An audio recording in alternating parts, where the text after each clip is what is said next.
불교 강좌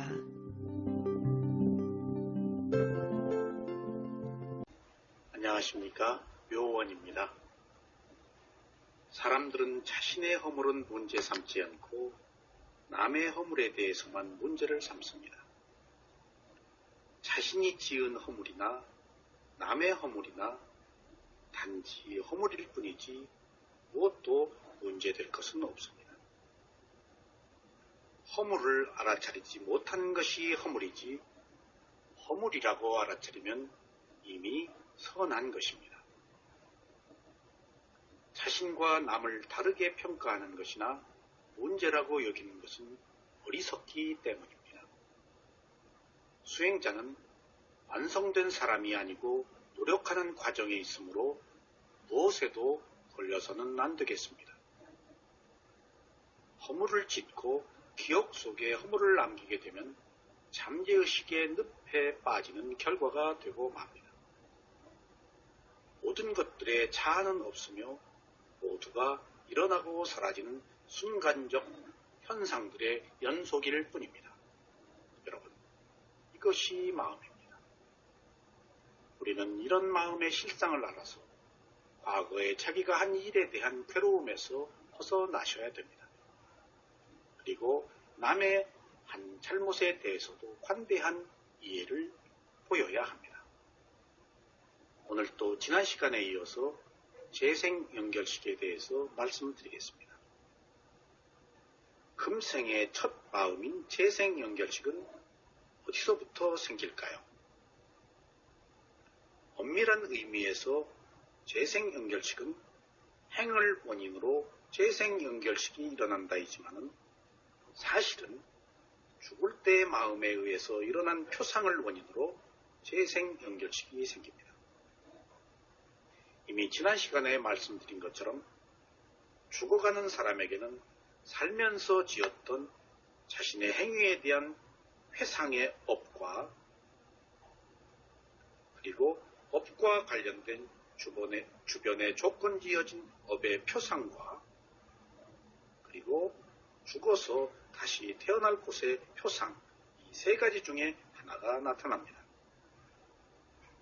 업은 과거에 대한 회상이나 현재에 대한 환상의 형태로 나타날 수가 있습니다. 이것은 마치 어부가 임종하는 순간 물고기를 잡는 것처럼 말하거나 오시를 많이 행한 사람은 죽기 얼마 전에 오시를 행하는 것처럼 생각할 수도 있습니다. 여기서 중요한 사실은 죽기 전의 마음이 결코 하지 않던 마음을 먹지 않거나 또는 그런 행위를, 그런 표상을 보지 않는다는 사실입니다. 모두 자기가 평소에 살면서 한 행위나 행위에 대한 표상, 그리고 그 표상에 따른 그 결과의 표상을 본다는 것입니다. 죽어가는 사람은 또한 오시행과 관련된 가사, 승원, 비구, 불상 등과 같은 행한 업의 환경을 보거나 살인자의 경우 흉기, 범행 장소, 피해자를 봅니다. 그리고 내생에 받게 될 운명을 보기도 합니다. 예를 들면 지옥으로 갈 예정이라면 지옥의 불이나 지옥지기들을 보게 될 것입니다. 또는 천인으로 태어날 운명이라면 천궁이나 천상에 있는 천인을 볼 것입니다. 한때 죽어가는 바라문이 자신이 본 불꽃의 표상이 범청계를 가리킨다는 말을 친구들에게 들었습니다. 바라문은 그렇게 믿었지만 죽은 다음에 지옥에 떨어진 자신을 발견하였습니다. 그래서 그릇된 견해는 참으로 위험합니다. 죽어가는 친구에게 유익하다고 믿고 보시를 위해서 소를 죽인 행위를 마음속으로 떠올리라고 말하는 사람도 있습니다. 이것은 죽기 전의 마음이 재생연결식으로 과보가 전해지는 것을 정확히 모르기 때문에 하는 말입니다. 여러분, 실제로 제가 미얀마에서 수행을 할 때 미얀마 불교도들이 임종 직전에 있는 자신의 부모님에게 하는 말을 들었습니다. 그들은 부모님에게 가사를 준 후에서 그 가사를 만지게 합니다. 그리고 어머니가 돌아가시면은 이 가사를 어머니가 좋아하는 어떤 스님에게 드리겠습니다. 라고 말해서 가사를 보시하는 것을 생각하고 돌아가시게 하는 그런 의식을 보았습니다. 또 그것뿐이 아니고 돌아가시는 어머니를 슬퍼서 울거나 또는 소란하게 하지 않고 조용히 어머니 곁에서 이렇게 말합니다. 어머니, 살아생전에 어머니는 매우 훌륭하셨습니다. 언제 어디서 보시를 하고 언제 어디서 착한 행위를 하고 언제 어느 때 어머니는 이런저런 훌륭한 일을 하셨습니다. 라고 자신이 평생 동안 한 선한 행위를 기억하게 하는 것을 보았습니다. 그래서 죽는 마음이 재생연결식을 결정하므로 우리는 죽음 직전에 이른 가족이나 또 이웃들에게 조용한 마음으로 좋은 것을 기억하도록 하는 그런 조건을 성숙시켜야 합니다. 죽어가시는 부모를 붙들고 울면서 간곡히 통곡한다면 그 죽어가는 부모가 자식들에 대한 슬픔과 그리고 그 가래로 인해서 결코 좋은 곳으로 갈 수가 없습니다. 오늘 이 자리에서 죽을 때의 마음이 재생연결식과 관련이 있다는 것을 알아야 하는 중요한 이유 중에 하나가 지금 말씀드린 이런 내용입니다. 법구경 주석서에 따르면 부처님 당시 사와띠의 남자 신도 500명이 각각 500명의 제자를 거느리고 있었습니다. 제자들은 모두 수행을 열심히 했습니다. 그중 가장 연장자인 마하담미가는 역시 부처님의 가르침대로 사는 7명의 아들과 7명의 딸이 있었습니다. 마하담미가는 나이가 들어가면서 병이 들고 몸이 쇠약해졌습니다. 그래서 집으로 모셔온 비구들이 독경을 하고 있을 때 천상의 마차가 자신을 천상으로 데리고 가려고 온 것을 표상으로 보았습니다. 그래서 마하담미가는 죽어가면서 천인들에게 기다려주세요 라고 소리쳤습니다. 이때 마하담미가에게 경전을 읽어주던 비구들은 죽어가는 사람이 자신들에게 하는 말인 줄 알고 독경을 외우는 것을 그만두었습니다. 이때 마하담미가는 자기가 나타난 표상을 보고 하는 말이었던 것입니다. 아들과 딸들은 아버지가 죽음의 두려움에 혼매해서 중얼거린다고 생각하고 울었습니다. 이때 비구들이 떠난 다음에 마하담미가는 또렷한 목소리로 주변에 있는 사람들에게 화환을 공중에 던지라고 말했습니다. 그들이 그렇게 마하담미가의 얘기를 듣고 화환에 공중을 던지자 그 화환이 공중에 둥둥 떠 있었습니다. 그러자 마하담미가는 화환이 있는 곳이 도솔천을 가리킨다고 말하고 아들과 딸에게 천상에 재생하기 위해서 자기처럼 선행을 많이 하라는 충고를 하고 죽었습니다.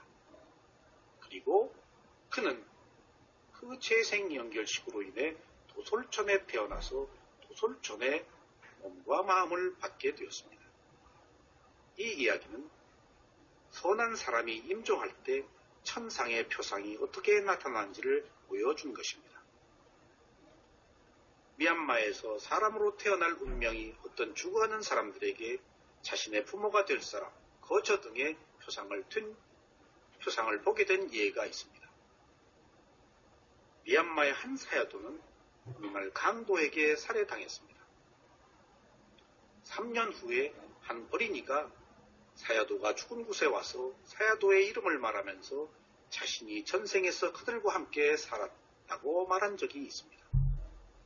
그리고 그는 강도들이 돈을 얻지 못하자 자신을 칼로 찔렀고 후두로 도망쳐와서 배를 타고 메루기에 와서 현재 부모 집에 살게 되었다고 말했습니다. 그러한 도주, 배를 탄 것 등은 어쩌면 사야두가 다음 생에 태어날 곳의 표상을 보았던 것입니다. 업의 표상과 태어날 곳의 표상은 즉사할 경우에도 나타납니다.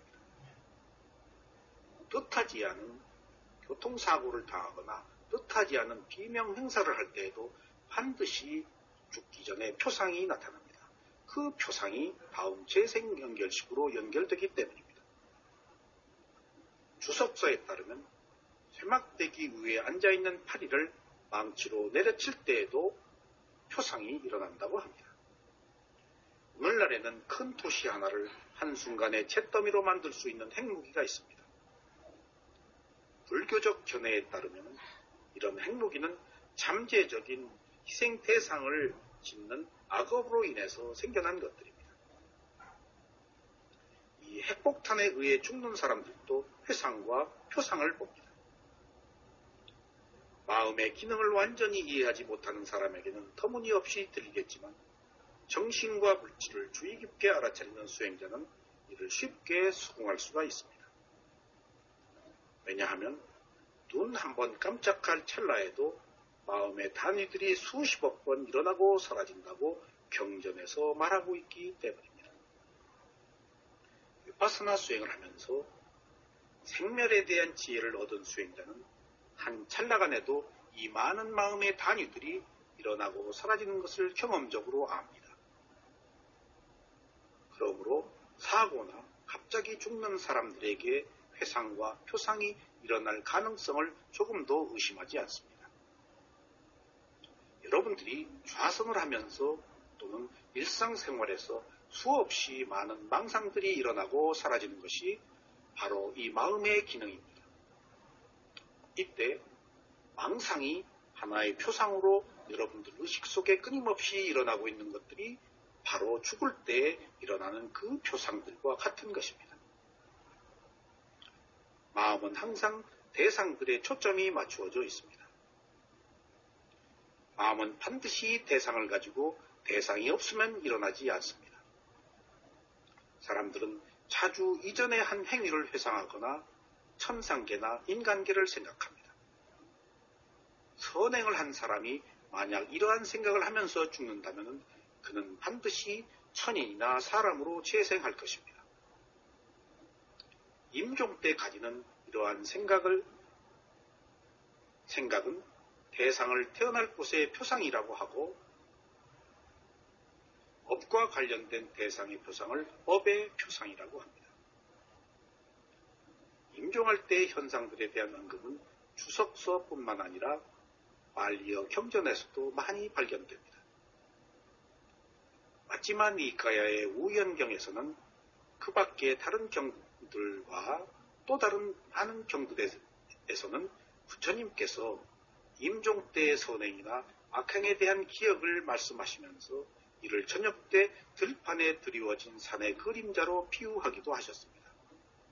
여러분, 저녁 때 들판에 드리워진 산의 그림자는 떨쳐버릴 수가 없는 것입니다. 산이 있는 한 산의 그림자는 있기 마련입니다. 그래서 산이 가진 그 업의 과보로 재생연결식이 일어나는 것입니다.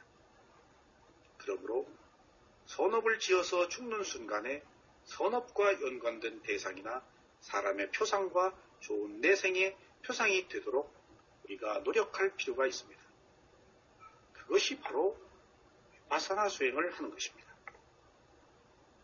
수행자 여러분, 선근을 타고난 사람이 사마타 수행을 할 경우에는 선종과 신통을 얻을 수가 있습니다. 그리고 위파사나에 매진할 때에는 성스러운 도가와 열반을 성취할 수가 있습니다. 열반에 대한 목적 의식을 가지고 행한 선행들은 그러한 선한 재생으로 인도하고 궁극에 가서는 명상이나 법문을 통해 도와 열반에 이르게 될 것입니다.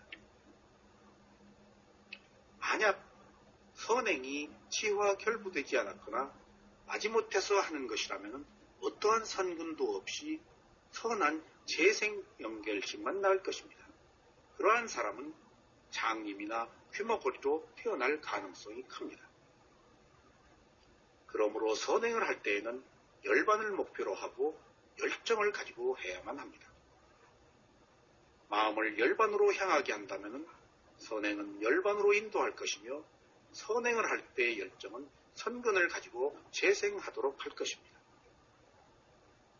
지혜롭게 열정을 다해 선행을 한다면 고귀하게 재생한다는 것이 틀림없기 때문에 그렇게 기도할 필요가 없습니다. 단지 선한 행위를 하면 됩니다. 선한 행위를 하지 않고 단지 기도만 한다면 그러한 과보가 오지 않을 것입니다. 하지만 선행을 함에 있어서 열정이 없다면 탐욕과 성냄이 없는 재생에 이르게 될 것입니다. 어떤 사람들은 보시와 지게는 재생과 윤회의 고통에게 이르게 하는 무명의 뿌리 박은 공덕이 되는 행을 뜻한다고 말합니다. 이는 무지에서 비롯된 잘못된 견해입니다. 열반을 바라는 마음에서 보시와 지게를 행하면 가장 고귀한 재생을 보장하고 최고의 목표에 이르게 될 것입니다. 수행자 여러분, 우리들이 알고 있는 사리부타와 모갈라나 존자 그리고 다른 부처님의 제자들이 궁극적으로 열반을 얻는 것을 보시와 지게에 의한 것이었습니다. 그분들이 그 상태에 이른 것은 그분들이 평소에 행한 보시와 그분들이 지킨 계율에 의한 것이었습니다. 벽지불이나 부처님 또한 이와 마찬가지입니다. 어느 누구도 자기가 한 행위에 따른 그 결과를 받는다는 사실을 통하여서 오늘 우리가 어떻게 살아야 할 것인가, 무엇을 하면서 살아야 할 것인가를 다시 한번 숙고하셔야 하겠습니다. 감사합니다.